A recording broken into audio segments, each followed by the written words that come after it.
Cincinnati this past weekend, and the theme of our meeting, this is the Nationalist Black Leadership Coalition.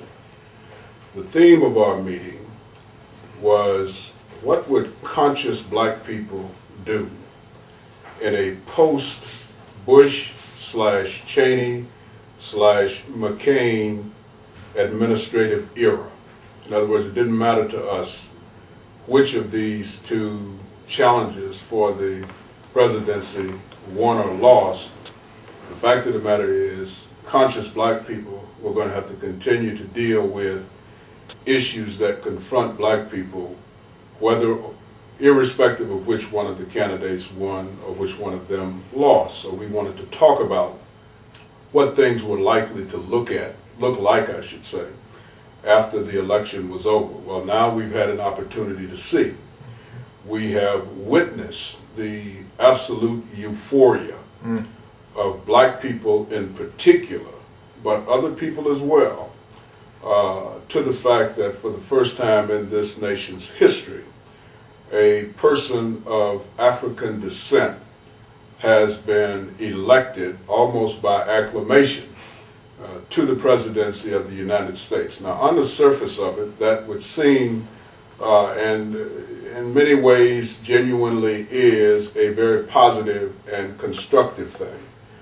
However, for those of us who know that we have to stay vigilant and continue to be watch persons on the wall, we know that we cannot afford to allow our emotions to get the better of us in this specific time frame and given what is going on, and that while we can enjoy the warm feelings that most of us, if not all of us, genuinely have, because we recognize the significance of this historical moment. It is, in fact, a historical moment. And for me, as a practical black nationalist and Pan-Africanist, that is probably the biggest thing about it, is the historical significance.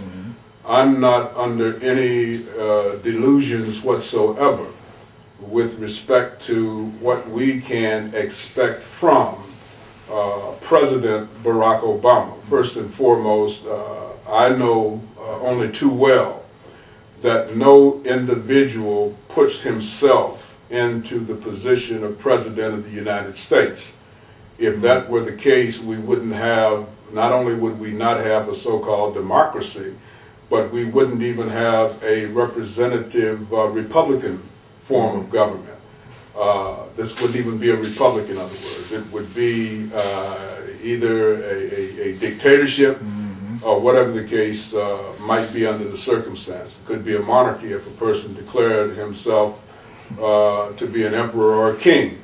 So the very fact that a person has to be part of a mechanism, an organized, very well organized and very well financed mechanism in order to aspire to and attain the position of president in this country should say something to black people about just how much we can expect this individual to be able to do for us in particular, because he doesn't call the shots. Now, that's not to put him down, especially since he's a black man. And my particular attitude towards things black is that I would prefer to think that a black man in that position, simply because of the outstanding qualities that he would have to have in order to be selected to be the party's nominee and then to actually win the election, he has got to be one of the most outstanding human beings in this country. Agreed. Because we all know that white folks don't accept anything less than the very best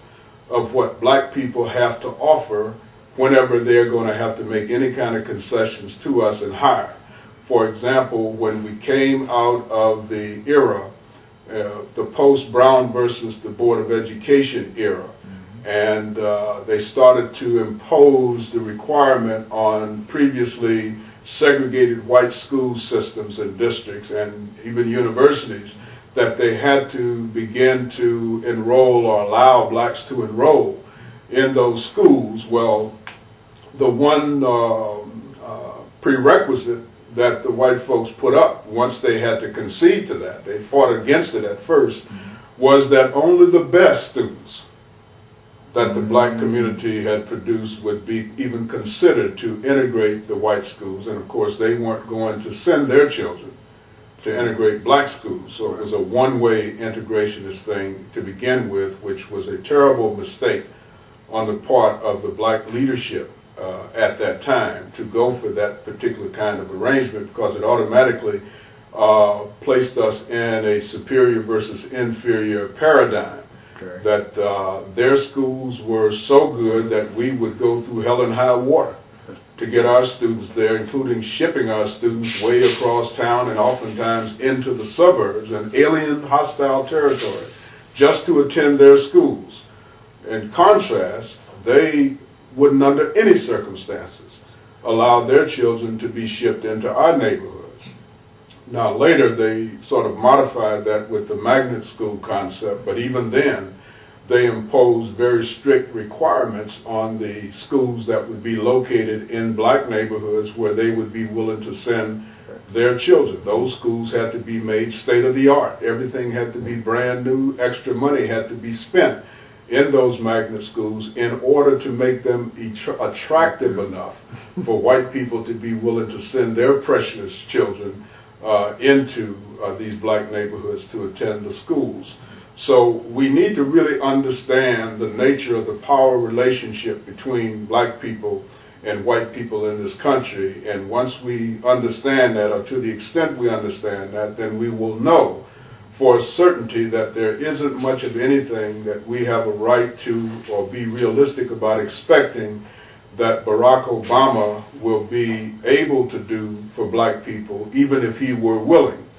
Now, the other side of that equation is that we can get an indication of what we might be able to expect from President Barack Obama, from what he offered us during the time when he was candidate Barack Obama.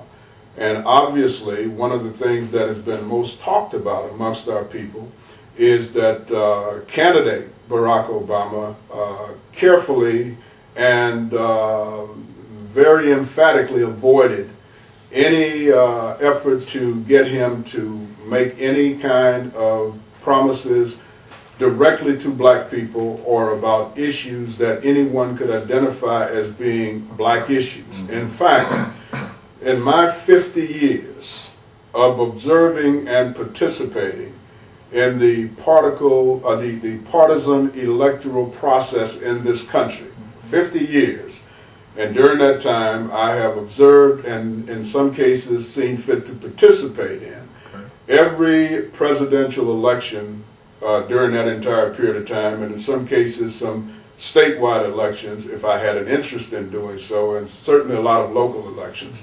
But to talk about presidential elections, this is the first time in that period of time, over 50 years now, that a Democratic Party candidate for high elective office, and what I mean by that is either at the national level or state level, that the Democratic Party's candidate for that high elective office did not see fit or feel the need to include even a single plank in his or her platform that was clearly put there as an appeasement or as an inducement to the black community to give us a justification for supporting that particular candidate.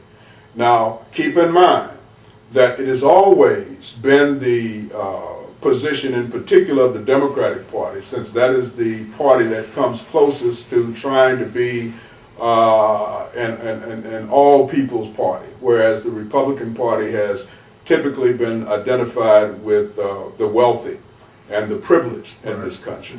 But the Democratic Party has the reputation of being the people's party, the party of the little people, of the little man, the working man's party, etc. So they have, and their constituency has been